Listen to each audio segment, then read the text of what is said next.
ای محمد صلی الله علیه وسلم دوی ته ووایه آیا موږ تاسو ته وښیو چې په خپلو عملونو کې تر ټولو زیات ناکام او نامراده خلک څوک دي؟ هغه چې په دنیوي ژوندانه کې هلې ځلې له سمې لارې منحرفې شوې او انګېرلې ده چې د هغو ټول کړه وړه ښه دي.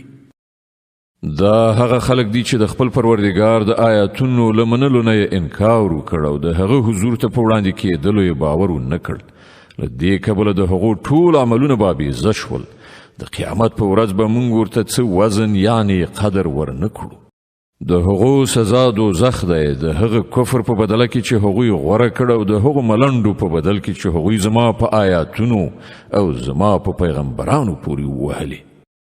البته کوم کسانو چې ایمان راوړ او ښه عملونه یې وکړل د هغو میلمستون به د فردوس باغونه وي چې هغوی به پکې د تل لپاره اوسیږي او هیڅکله به له هغه ځایه وتل او چیرته تلل د هغو زړه ونه غواړي.